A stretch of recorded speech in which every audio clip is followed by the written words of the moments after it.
I'm Mike Dimas, and this is Pinball Shenanigans.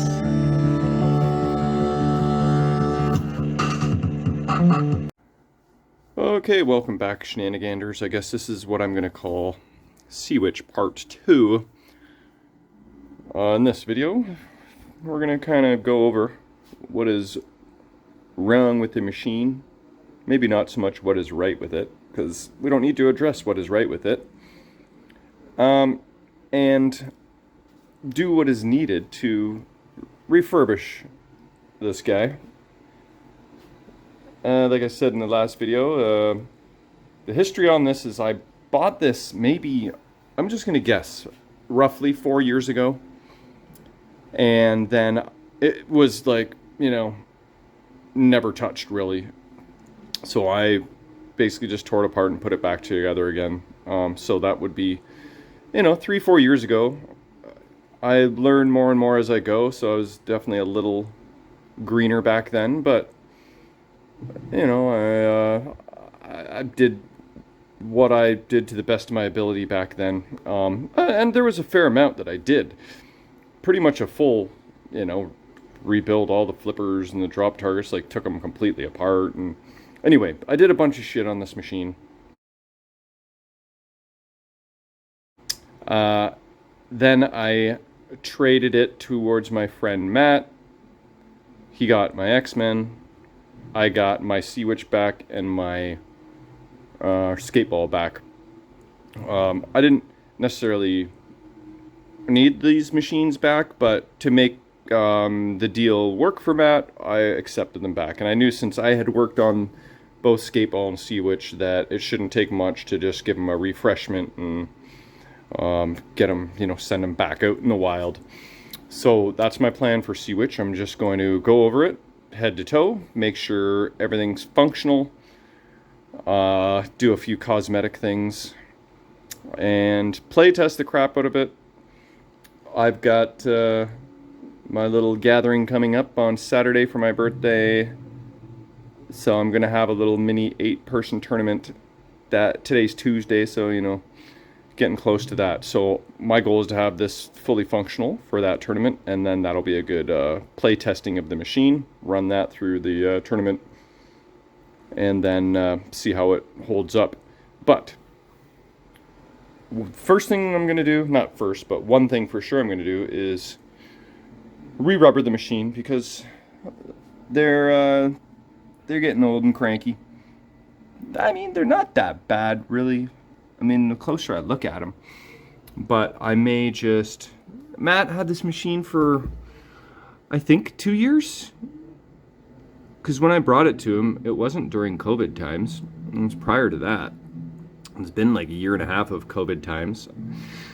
So I'm going to say maybe somewhere between 2 to 3 years ago is when he got this machine and had it for a couple years, something like that. So yeah, rubbers could use a changing. I thank you, me, for using all the nice post caps, the rubber post caps. Oh, every time, because they're so easy to pop off, remove the plastic. You don't have to deal with those steel nuts. I do have some nylon ones in various different spots, just because sometimes if the ball hits an area like in the corner there, it will pop the rubber right off, like on here. So in areas where the ball hits pretty hard and directly, I will use the nylon to secure the nylon threaded acorn nuts to secure the plastic in place, so rubber post caps aren't flying all over the playfield. So it looks like I just got one there, and one there. Oh, and then on the slingshots. That's always a good idea. So I can have this playfield stripped in terms of accessing all the spots for rubber in no time. Clean up the playfield, re-rubber it, clean up the drop targets. They're new, but they have got a little dirty over the years. Gotta try and clean them without rubbing off any ink, which is always a tricky. Looks like all my skirts are nice still. My pop bumper caps are nice. So my spinner, I'm gonna want to adjust that. It's leaning a little bit too far back for my liking, so I'm gonna want to straighten it up or even lean it a little forward. Oh, check this out if you look really close. There's a sea creature in my Seawitch. Oh no, was that alive at one point, or is that dust, like from those dandelions or whatever? Maybe it's just dandelion dust, I can't tell.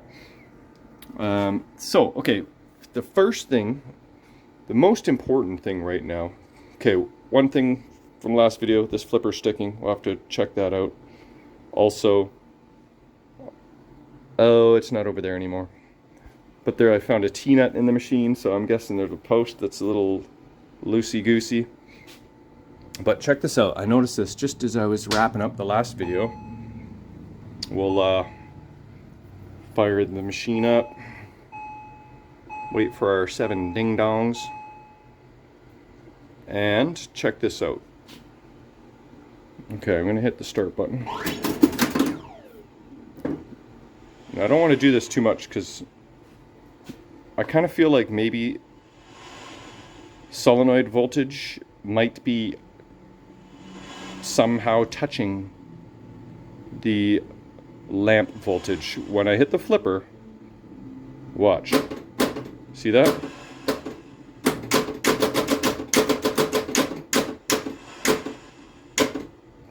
There. See how occasionally a bunch of lights are flickering? Yeah. So why that is happening, I do not know yet. But that is not a good thing. Is something loose in the solenoid wiring that is kind of just touching a lamp socket or something? That is the first thing I want to address, because I do not want to blow up anything on my new Alltech board. Actually, let me take a look at what that is. One moment. Now, in the previous video, I was gawking at the back glass. Now, I wasn't gawking at the condition per se. It was more at the artwork. The back glass does have a little bit of flaking on it. But, so what do we got? This does look like Alltech, right? Alltech? Yeah. This is Alltech. Okay. So, I do not want to blow up anything on my Alltech board. Let's take a quick peek here. What has been done, what hasn't been done? Now you'll notice in some areas there's some electrical tape, and it's not exactly pretty. But when I got this machine, there was a lot more electrical tape, especially on the display connectors. A mouse, or family of mice, had chewed off a lot of insulation. Look, more of it here. And someone, you know, tried to prevent wires from shorting into other wires by adding all this electrical tape. And a zip tie too. And it doesn't look pretty, but I'm not sure what the best strategy for that is. Maybe just to rewrap it with some fresh electrical tape, because it's just one of those, it is what it is. I'm not going to change the whole wire harness, but I did repin and cut away. Like, a lot of the chewiness was right around these areas in the displays. So I think I repinned maybe all the connectors and cut away all of the nasty taped up, chewed up zones. So pretty sure I repinned most, if not all, of the display connectors. So from, you know, here over, come on, here over, it's all nice and tidy. No more chewy, no more tapey. But right in the middle of the wire harness, I don't know what more what you can really do about that. So that kind of stuff is probably just gonna stay. You know, if I cut this wire far back enough. I could possibly redo this connector. I mean, there's enough wire to do it, so maybe I will get rid of at least all this crap, because that's very doable. I'm just looking in very random spots. Eh? Look, here's another couple. Oh, yeah, more. So, is it possible that... See there, look at this. This is some exposed wire here. And maybe that could have something to do with the flippers making my lights go blinky. But yeah, that's a bit of a pain in the butt. I'm gonna have to kind of go over that and make sure there's no exposed wire,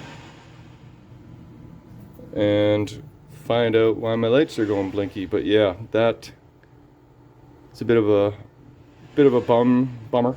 Also, when I first got this machine, I noticed that it looked like there was some water damage, like so.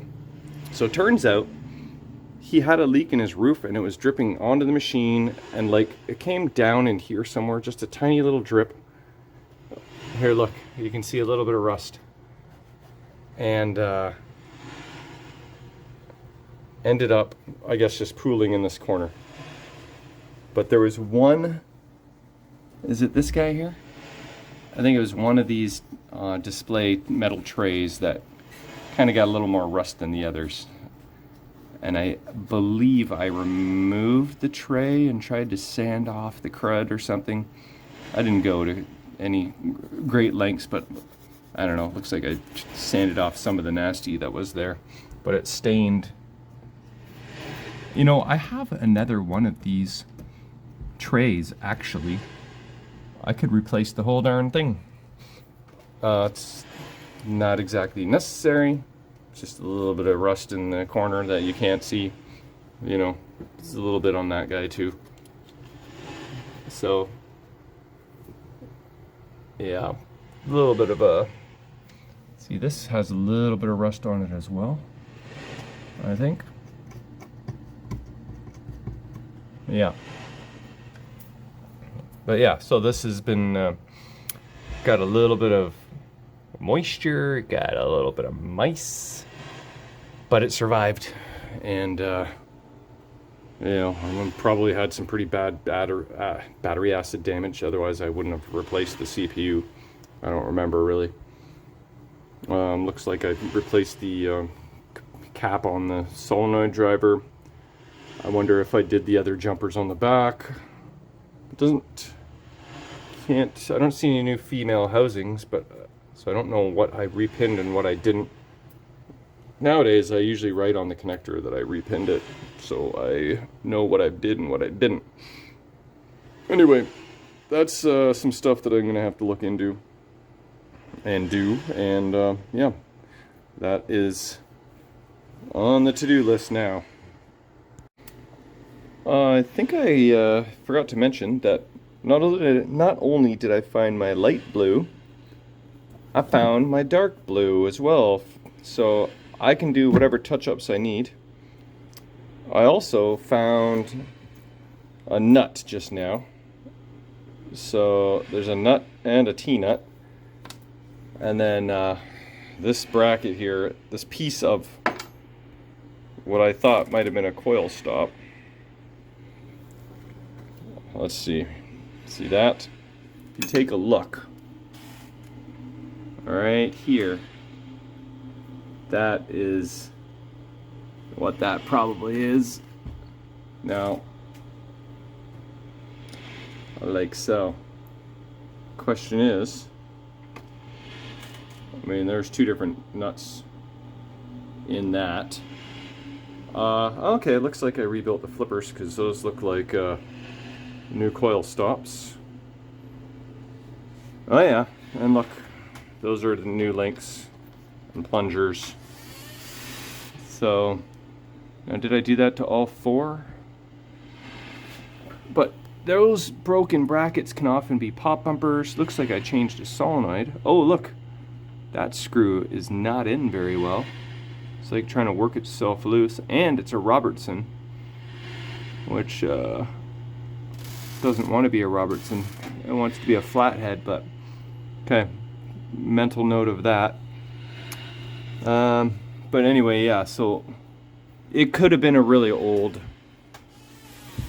like usually I vacuum out and clean out the cabinet, so I can't know for sure if that's just an old piece that I missed on the first time round, or if that has already been addressed. I'm guessing that it's probably already been addressed. Okay, so don't know what the flipper issue is yet, but I did realize that I forgot to connect my ground strap to the head. I don't think that's going to solve my problem, but I'm definitely going to do that. And I also remember that there is a cheater button on this game too, right? Where are you? There. So I'll hit that from underneath and added a credit. So you can either do that, or I can check if that Alltech has a free play option. I thought it did, but if it's an older version, maybe it doesn't. You would think I would have put it on free play if there was an option when I had it first time around, but yeah, never know. Okay, I just attached the ground strap from the cabinet to the head, and this is going to be loud and obnoxious, but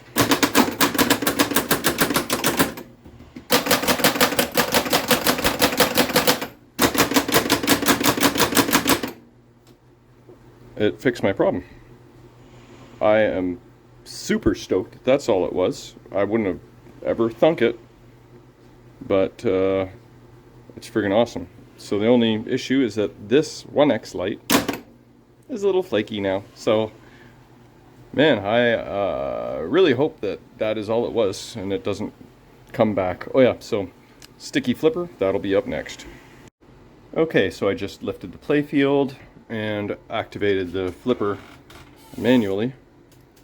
And check this out. Can you see the edge of the pawl here is just catching on the switch? So I just need to adjust the switch, or I don't know, like file down the pawl, like maybe it's just a little bit whatever, but that is a nice and simple fix, so sweet. Alright, the flipper issue is resolved. What I did was loosen these screws a little bit, move the whole switch stack out towards the middle a bit more, so that this pawl was touching like the middle of the blade and not catching on the edge of it. So appears to be working good. And I just noticed that am I noticing something, or is that just me? Oh, I thought that was a whole, oh, I see, okay. Just the little edge of that switch blade there is gone, but that don't matter. As long as my end of stroke switch is opening and the other switch is closing. So everything tightened up, the coil stop, tightened up these screws. Oh, and I noticed that the soldering on this coil is garbage. Look at this. So obviously I didn't catch that on the first time round. Look, a little bit of exposed wire here. So I'm gonna add a new wire from the switch to this lug, and look at this. It's just barely even touching. That is crap. So I'm gonna redo all these wires and all this solder. That is deplorable. And then I'll check on the other coil too. Actually, that one surprisingly looks fine. So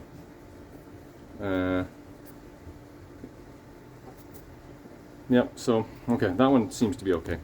But I need to clean up this mess. Okay, I have tidied up the lugs on this coil and the wires. Actually, there's a little bit of wire exposed right here, come to think of it. I did replace this wire here.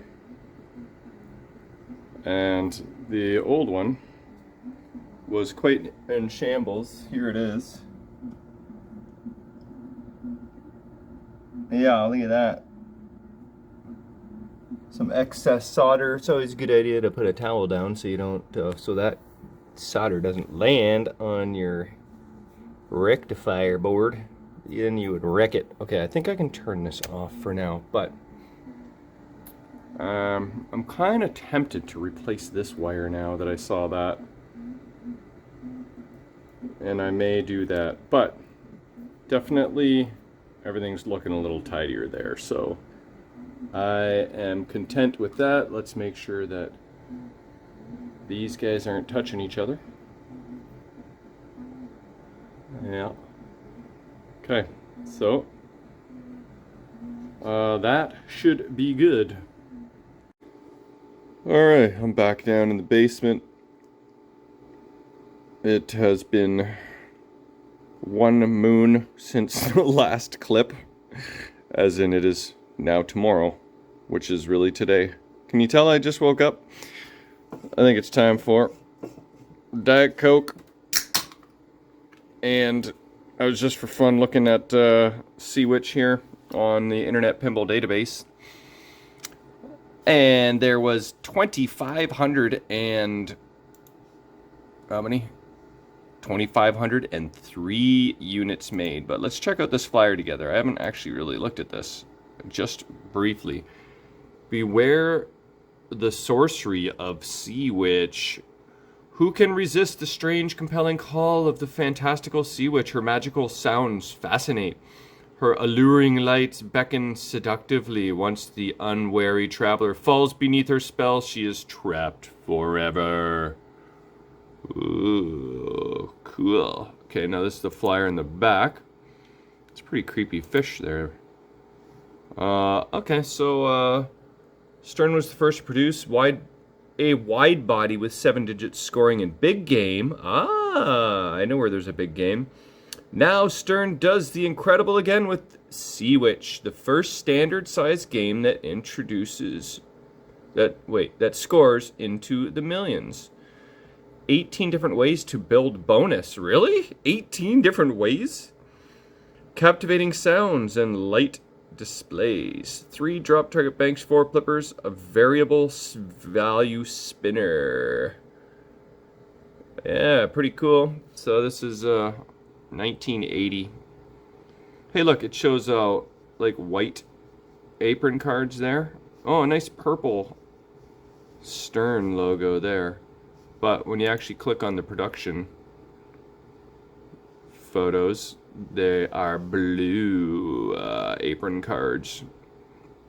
Yeah, anyway, so I just need to wake up and then we're gonna go try not to get allured too much by the seductive Seawitch.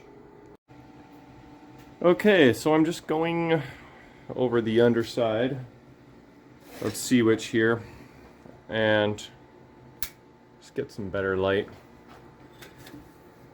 So what I'm basically doing and have done is just kind of going over pretty much every switch and checking on like diodes and capacitors, like for example, what do we got here? So like this switch here is for a slingshot. It's got a, now I'm making sure the capacitor's legs are both intact. And then on the other side, there's 2 switches per slingshot. And this guy has its diode there, so that looks to be fine. So I'm just going over and making sure that all the diodes and capacitors and are the way they should be. None are broken or missing. Tightening up things as I go, like this nut was loose, and well, the screw and nut together were, so I put on a lock nut on the back this time. It did not have one before. And just kind of thoroughly examining, make sure nothing's touching anything it shouldn't be touching, checking all the switch, the tabs for all the lamp sockets. I did file and clean all the end of stroke switches. I cleaned both of these guys on all 4 flippers, and I also did the cabinet switches, cleaned them up. Looks like I replaced them. Both are new, back a couple years ago anyway. Oh, and this connector here, I don't know if that's me that repinned it, but I noticed that the edge wasn't shaved off very well. It was still, so I trimmed that off a little bit, and also was missing the key there. So that's very important, because you could easily put that on the wrong way. Even though it says up, doesn't mean people will read that. But so I stuck in the little key there, so you can't screw that up now. And I gotta assume that I would have checked all these fuses to make sure they were okay. Maybe I will do that just to be sure. But yeah, so I think next I am going to, oh yeah, part of the reason is I was trying to track down where this T-nut might have come from. And this nut, haven't had any luck with that yet. And I have to assume that this must have been something that just got caught under the bottom board there somehow, and I never discovered it first time around. So I'll vacuum out this cabinet, I think, clean up my mess here, give it a vacuum, and you know, I may vacuum it again because I may not be done working underside the playfield. We'll see, but I checked all these capacitors and switches. So I think I'm getting pretty close to tearing down the top side so that I can clean it up, re-rubber it, stick in a new ball, etc. Those kind of things. But so far, investigation underside has been pretty successful. Oh, there was a wire that went from this lug on this coil out to here, and then these 3 wires here were attached to that wire. So I removed the unnecessary wire and attached all 3 wires to the lug. Now sometimes it can be tricky to attach 3 wires to one lug, and that's probably why that was like that, and who knows, maybe even I did that back in the day. But I corrected that. There was some electrical tape holding the the wires together after they were soldered. But anyway, I just tidied that up. Just a little thing that was easy enough to do. And yep, so moving along, keeping on, moving along, make a song.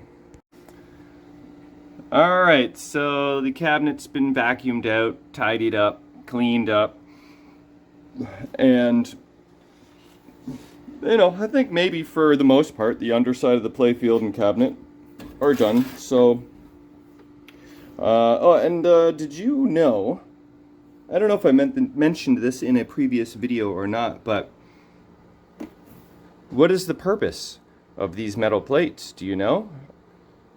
Well, if you do, you just won a Shenanigander award. And you know what? My troubleshooting LED light has been flickering a little bit lately, so it might be time to change that bulb because it's kind of annoying. So the reason these plates are here is because apparently back in the old arcade days, kids were pretty savvy and actually figured out that if they were to take like some sort of wire, remove a leg bolt from the outside, like so, they could stick their wire right through and finagle it just enough to get themselves some free games. Can you believe that? So these plates on the front of your cabinet, they're not in the back, because you would need a pretty long wire for that. Yeah, some good skills to boot.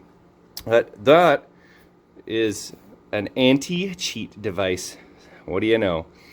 So that's going to be it for this video. Note to self, I'm going to need a new plunger tip. That one's seen better days. And on the next Seawitch episode, we'll tackle the top side. Thanks for watching.